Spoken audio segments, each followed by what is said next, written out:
Right now, hidden behind the centuries-old walls of the Vatican, something seismic is unfolding quietly, secretly, and without warning. A silent revolution is underway, and it's not just reshuffling roles. It could transform the Catholic Church for the next 100 years. Who's pulling the strings? A man almost no one expected. Inside the heart of the Vatican, a quiet storm is brewing.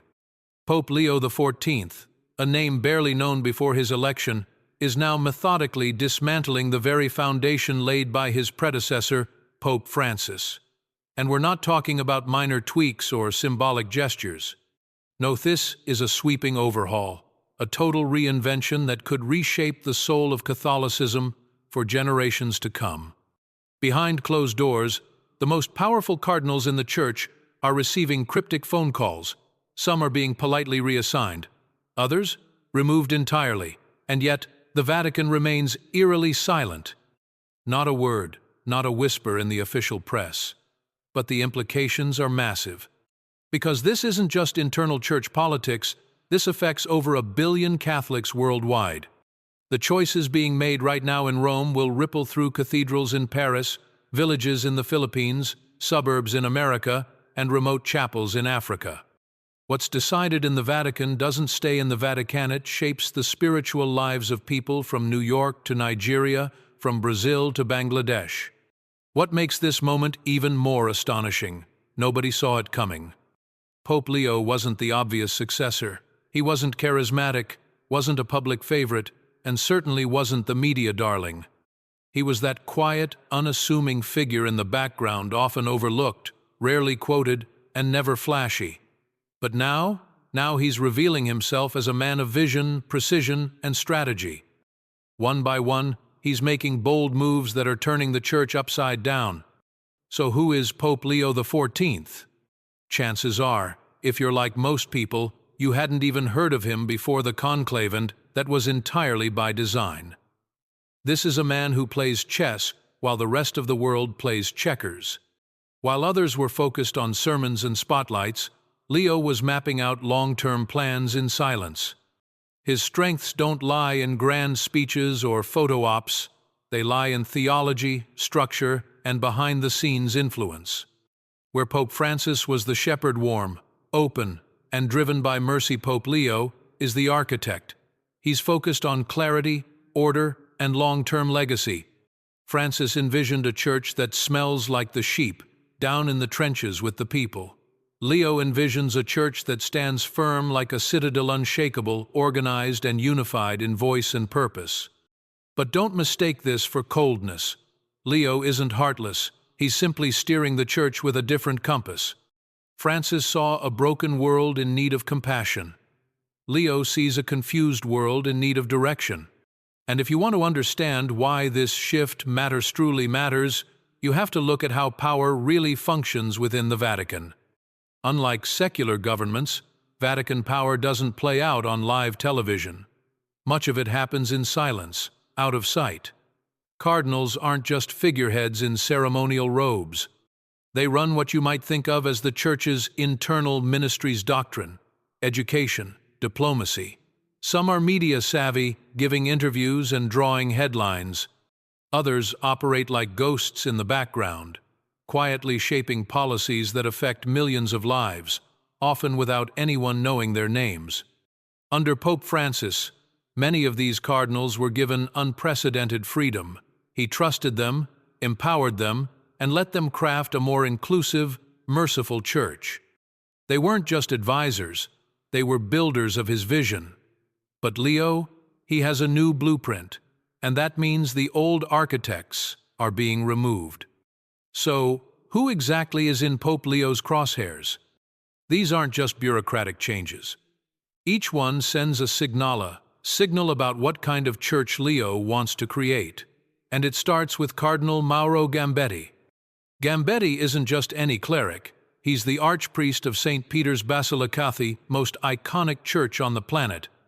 A humble Franciscan friar by nature, Gambetti carried Francis's ideals of humility and simplicity into the very heart of Catholicism. Under his leadership, St. Peter's became more open, more welcoming. It was a place where any soul rich or poor could feel at home. But Pope Leo sees something else. To him, St. Peter's is not just a sanctuary, it's a symbol of authority, a fortress of tradition and spiritual power. Gambetti's soft-spoken humility? That's great for a village parish. But for the most powerful church in the world, Leo wants a different kind of leader. Previously, we saw Pope Leo XIV quietly begin reshaping the Vatican, starting with powerful figures like Cardinal Gambetti. But that was just the beginning. Now, more key players are finding themselves under scrutiny yet change, revealing more of Leo's bold, strategic vision for the future of the Church. Let's pick up where we left off. Word is spreading quietly, of course, that Cardinal Gambetti is being reassigned, not fired, not disgraced, just moved. Far from the center stage, to a more distant diocese, somewhere his soft-spoken pastoral style can be appreciated, but without the spotlight of St. Peter's Basilica shining on him. The message is clear. St. Peter's isn't just a place of welcome, it's a symbol, a global stage, and Leo wants someone on that stage who understands that. And then there's Cardinal Marcello Semeraro. You might not recognize the name right away, but his role is deeply significant. He's the prefect of the dicastery for the causes of saints. What does that mean? Simply put, he's the man who decides who becomes a saint. Imagine the influence that Kyrios helps determine which lives are elevated as models for over 1 billion Catholics to admire and emulate. He doesn't just guide doctrine, he shapes legacy. Now, make no mistake, Semeraro is deeply qualified. He's thoughtful, deeply rooted in tradition, and theologically rigorous. He does his job well, almost too well. But here's where the tension arises. From Pope Leo's perspective, Semeraro represents the past. His work, though solid, is quiet, scholarly, careful. And in today's digital world where attention is currency, that just doesn't cut it anymore. Leo wants saints who spark conversation, who trend on social media, who show young people that Catholicism isn't a religion, it's alive. He wants canonizations that make headlines, stories that go viral, that ignite inspiration, not just reverence. And Semeraro, with his academic approach, simply can't deliver that level of cultural engagement. Leo is looking for someone who gets that sainthood, in this age, is as much about storytelling and visibility as it is about virtue. Now, things really get interesting with Cardinal Kevin Farrell. He runs the dicastery for the laity, family, and life essentially. He's supposed to be the Church's bridge to everyday Catholic families. But here's the catch. Farrell runs his office like an old-school bureaucrat. Top-down, rigid, administrative. He manages people, he doesn't empower them. And in 2024, that doesn't fly anymore. Young Catholics don't want to be managed, they want to be heard. Catholic women are tired of being spoken for, they want a real, meaningful voice in church decisions.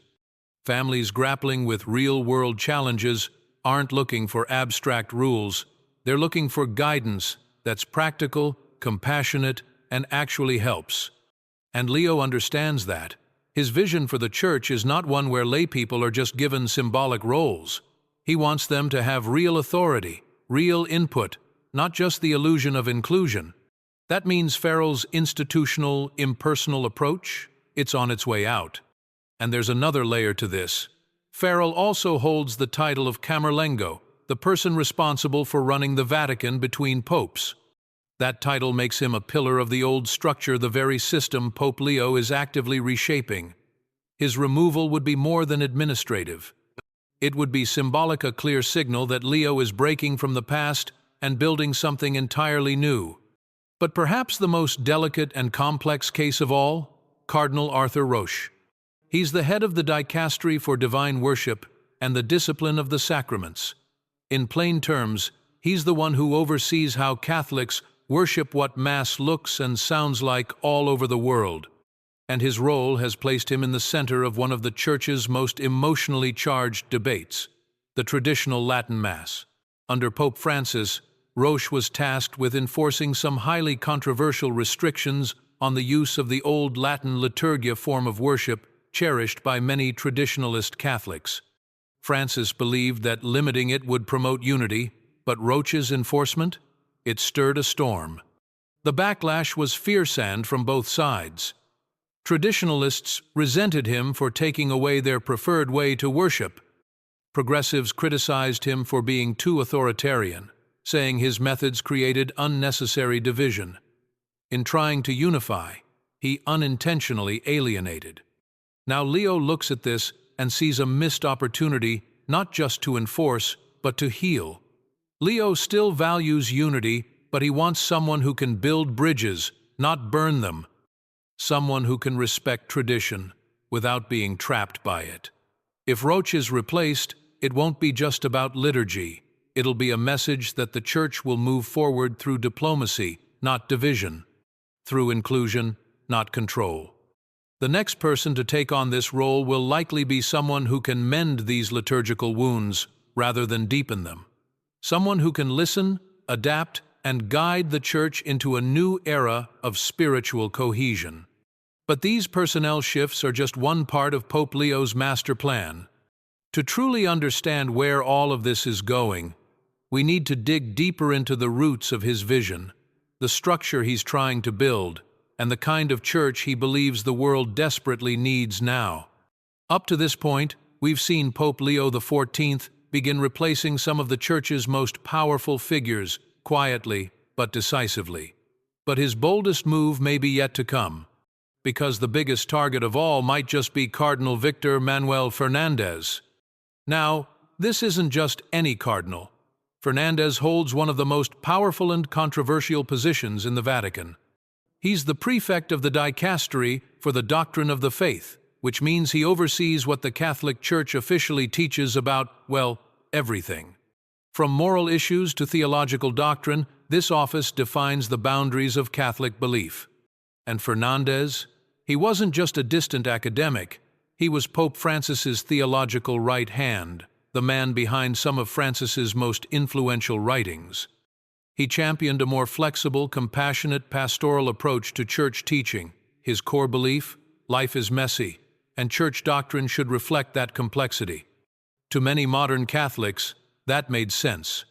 His writings brought nuance, empathy, and real-world understanding to age-old teachings.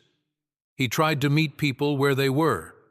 But to traditionalists, Fernandez was a lightning rod. They saw his work as diluting doctrine, softening eternal truths, and blurring lines that, at least in their view, should remain sharp and unchanging. They accused him of creating theological confusion instead of clarity. And Leo? Leo agrees at least on that last part. Pope Leo XIV doesn't want teachings that require a theology degree or hours of study to make sense. He wants a church that speaks clearly, confidently, and without ambiguity. For Leo, doctrine should be like bedrock solid, immovable, and instantly understandable to every Catholic sitting in a pew, whether in Rome or rural Rwanda. So, while Fernandez's nuanced ideas might resonate with intellectuals and progressive bishops, they clash head-on with Leo's desire for doctrinal simplicity and strength. Removing Fernandez would be a seismic move, nothing less than a public rejection of Pope Francis's theological legacy. It would announce unmistakably that the Vatican is returning to a more black-and-white view of truth. No more blurred lines, no more balancing acts, just clarity. But Fernandez isn't the only figure under scrutiny. There's also Cardinal Pietro Parolin, the Vatican's Secretary of State. Think of him as the Pope's chief diplomat, the man who manages the Vatican's relationships with governments across the globe. Under Parolin, the Holy See has navigated some extraordinarily delicate situations, maintaining dialogue with China, keeping channels open with Russia, and preserving the Vatican's role in international politics. His strategy has been careful, measured, and deeply pragmatic. In many ways, he's the ultimate behind-the-scenes operator. But Pope Leo sees the world through a different lens. He doesn't just want diplomacy, he wants moral clarity on the global stage. In Leo's eyes, the world isn't short on political complexity. It's starved for moral leadership. Wars, injustices, and cultural chaos are everywhere. And Leo doesn't want a church that stays neutral to avoid rocking the boat. He wants a church that speaks up, even when it's inconvenient. So if Parolin is removed, it won't be because he failed. It'll be because he succeeded at a model Leo no longer believes in. A model where diplomacy came first, and bold statements came later, if ever. Leo is looking for someone unafraid to take risks. Someone who's willing to name injustice, even if it ruffles diplomatic feathers. And this brings us to the real question: who's going to replace all these powerful men? That's where Pope Leo's vision becomes strikingly clear. The rumors swirling around the Vatican suggest he's not looking to promote the usual suspects, the well-known cardinals who've spent decades climbing the ladder. He's looking outward, farther, wider. Instead of long-serving Vatican insiders, Leo wants fresh faces. Instead of cautious bureaucrats, he wants builders and visionaries, people who take risks, people who have a clear sense of purpose and the courage to act on it. There's even talk of elevating more women to real positions of authority, not just as advisors or figureheads, but as leaders with actual decision-making power inside the Church's highest offices. There's speculation that Leo wants to bring in younger voices, two leaders who understand modern media, who speak the language of Instagram and TikTok as fluently as Latin or canon law. Because in today's world, communication is everything. And geographically, the map is shifting. More and more, the energy of the Catholic Church is coming from Africa, Asia, and Latin America, places where faith is growing fast, where churches are full, and where young people are deeply engaged. Leo wants leadership that reflects that reality. Not just Western thinkers, but global voices with lived experience in the Church's future heartlands. This isn't just a shuffle of personnel. It's a reimagining of what Vatican leadership looks like in the 21st century. Now, you might be thinking, all right, this is interesting Vatican politics, but how does this affect me? Here's why it matters. The Catholic Church isn't just a religion, it's a global powerhouse. It runs schools, hospitals, and charities on every continent. It shapes laws, influences elections, and guides ethical debates. When the Vatican speaks, people listen, presidents listen, journalists listen, and millions of ordinary people listen too. These leadership changes, they'll influence everything from how Catholic universities teach morality to what kind of guidance families get from their parish priests. They'll shape how the Church responds to climate change, AI, war, inequality, you name it. But let's not pretend this revolution will go smoothly. Because the men Pope Leo is trying to remove, they didn't get to their positions by accident. They have power, allies, deep networks of influence that reach across continents. They're not going quietly. Take Cardinal Fernandez again. He has strong support from bishops all over the world, especially in progressive circles. If Leo tries to push him out, it won't just be an internal decision, it could trigger a global theological backlash. And that's where the real power struggle begins. Coming up next, the rising resistance inside the Church and how Pope Leo plans to confront it. If he moves too fast or cuts too deep, the backlash could fracture Church unity. Leaders like Cardinal Fernandez have strong international support, and removing someone like Cardinal Parolin has spent decades cultivating global diplomatic relationships could weaken the Vatican's ability to influence world affairs. And then there's the challenge of geography. The Church isn't monolithic. What Catholics in Africa need from their leadership might differ greatly from what Catholics in Europe expect. Priorities in the Americas aren't necessarily aligned with those in Asia. Leo's vision of clarity and unity might sound compelling, but if implemented without sensitivity, it could create new fault lines, not heal old ones. The next few months, they're going to be crucial. Everything depends on how Leo manages this transition. Will he be seen as a strong reformer correcting courser, as a disruptor, unraveling the careful balance built under Francis? That balance was messy at times, yes, but it made many feel welcomed. What makes all of this so remarkable is that we're watching history unfold in real time.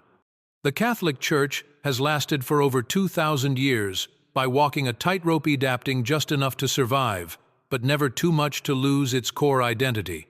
And while the Church has seen reform before, few moments have been as abrupt or as sweeping as this one. Pope Francis represented a certain kind of adaptation, openness, compassion, complexity, and pastoral mercy. His papacy emphasized dialogue and the gray areas of faith. Leo, in contrast, offers a different path: clarity, strength, and doctrinal certainty. His vision is structured, rooted in unshakable foundations, and unapologetically firm. Both approaches have their virtues, and both carry risks. Francis's openness brought in many who had felt excluded, but also sparked confusion, even fear, among those who felt the core of the faith was being diluted. Leo's firmness might bring back clarity and consistency, but it could just as easily alienate those drawn in by Francis's more inclusive tone. So, what should we expect? According to insiders, Leo won't make bold proclamations or trigger public confrontations. His strategy is quieter. He'll speak of new opportunities, fresh roles, and natural transitions. But make no mistake, these are not small, routine personnel shuffles. The cumulative effect? Nothing short of revolutionary. By the end of 2025, the Vatican's leadership could be almost unrecognizable compared to what it looked like under Francis. And we're not just talking about faces and names, we're talking about philosophy, priorities, tone, and global impact. There's even speculation that Leo may issue a major encyclical, a formal papal document that lays out his full vision for the Church. If that happens, it will likely provide the theological and ideological foundation for everything that follows. It would mark the moment where this quiet reshaping becomes official, public, and unambiguous. And then there's the upcoming Synod on Synodality, a massive church-wide consultation on how decisions are made. Early whispers suggest it may include groundbreaking proposals, like involving more laypeople, especially women, in the governance of the Church. That could shift power in ways that were unimaginable just a few years ago. Which brings us to the real question. What kind of church will emerge from all this? Will it be one that adapts to modern culture, or one that resists it? Will it stay centralized and hierarchical, or become more participatory and democratic? Will it emphasize mercy and inclusion, or clarity and tradition? Leo seems to have already chosen. He wants a church that's strong, grounded, and unmistakably clear, a church that doesn't bend to cultural winds, but instead leads with conviction. Whether that approach succeeds or fails will depend on execution and on whether unity can survive such a bold shift. So far, the Vatican has remained strikingly quiet. No official press releases, no public explanations, just strategic moves, respectful language, and a flood of rumors.